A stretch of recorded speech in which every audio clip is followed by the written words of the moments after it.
hay un tema central que tiene que ver con la situación actual de la Argentina, con la situación económica, con la situación política, con lo que nos preguntamos tantas veces, ¿cómo es posible que un tipo como Milei sea presidente en la Argentina? Que haya llegado a ser presidente de este país. Y bueno, uno tiene que revisar ahí una cantidad de situaciones, por supuesto, desde la construcción del sentido, que durante tantos años se fue llevando adelante, lo señalamos reiteradas veces, el rol que tuvieron los medios hegemónicos de comunicación en esa construcción. Factor preponderante también de esa situación que se vive hoy fue el partido judicial, la familia judicial, el poder judicial, que fue allanando el camino para situaciones reñidas con la justicia,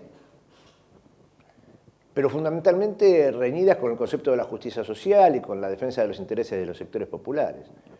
Un partido judicial, una familia judicial que articuladamente con los poderes reales, con los poderes económicos reales, dueños de esos medios hegemónicos de comunicación, fueron construyendo, me reitero, fueron construyendo sentido, ¿no? Fueron construyendo sentido y naturalizando situaciones en la República Argentina que fueron siendo absorbidas por grandes sectores de nuestra sociedad. Eso por un lado.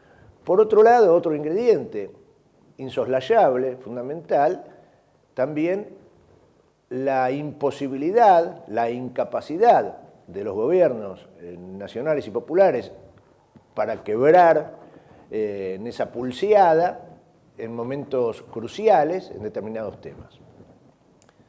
Se dio durante el gobierno de Cristina, por ejemplo, la pelea con las patronales agropecuarias, con la conocida 125, o en lo que tenía que ver con justamente la disputa con los medios de comunicación hegemónicos a través de la ley de servicios de comunicación audiovisual, donde tampoco se pudo quebrar, torcer el brazo de ese poder en algunos aspectos.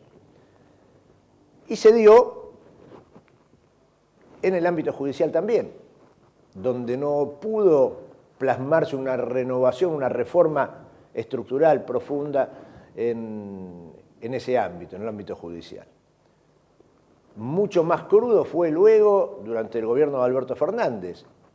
Todas esas limitaciones quedaron expuestas, ¿no?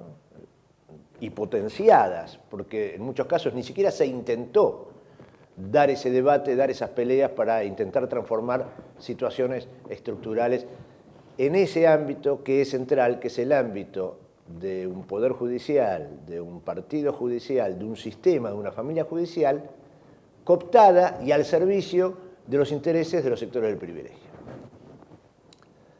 Y eso es central, es fundamental para que alguna vez dar esa pelea, dar esa discusión y lograr esa transformación es fundamental, es requisito sine qua non para poder alguna vez transformar las estructuras de la injusticia en la Argentina, de la injusticia económica, de la injusticia social en la República Argentina. Y no se hizo, ni se intentó durante el gobierno de Alberto Fernández, ni siquiera cosas elementales, situaciones elementales para dar esos debates, esas peleas, esas confrontaciones en defensa de los intereses populares.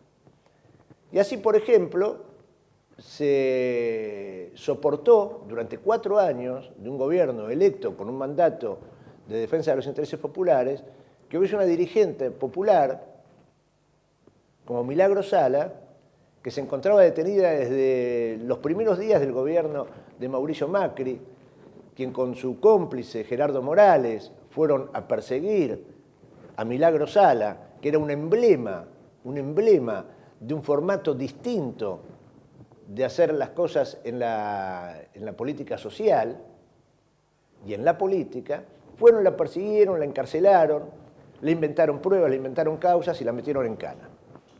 ¿A quién? Bueno, a una mujer combativa, confrontativa, una mujer que además de mujer es india, tiene sangre en sus venas de los pueblos originarios, de los que estaban acá antes que todos, eso es milagro, y que se animó a dejar al descubierto cómo se podía administrar de manera distinta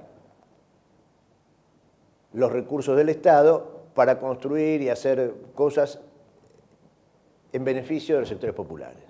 Así fue como Milagro Sala llevó adelante con su organización política la construcción de viviendas a 1/3 del valor de lo que construían los desarrolladores inmobiliarios, construyó emprendimientos productivos, construyó escuelas, construyó polideportivos. Eso hizo.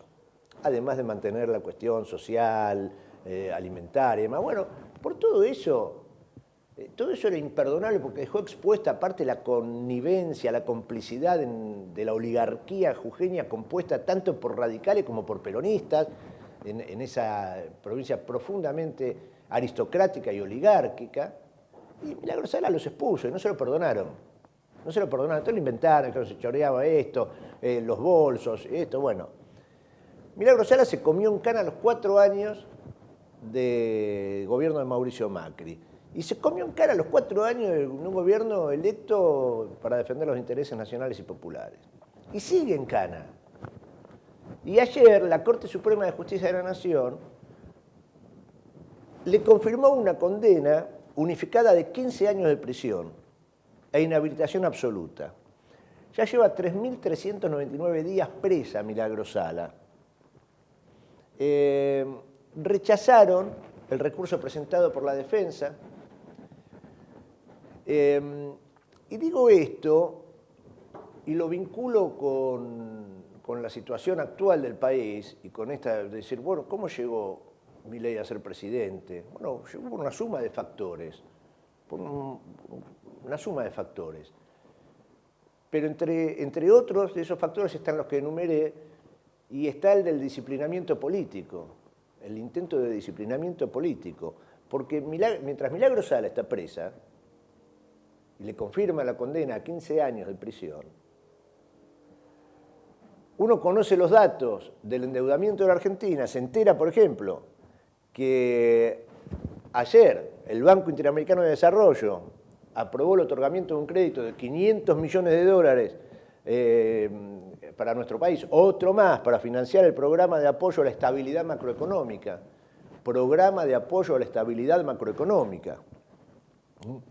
Se lo van a dar 500 millones de dólares de una sola vez, va a haber que cancelarlo en 7 años, de manera con amortización semestral, y va a empezar a pagar nuestro pueblo, todos nosotros vamos a empezar a pagar esos 500 millones de dólares dentro de 3 años. Pero a esto se suma a que nuestro país le debe al Fondo Monetario Internacional, nosotros le debemos al Fondo Monetario Internacional, nuestro pueblo le debe al Fondo Monetario Internacional, la friolera de 75.100 millones de dólares.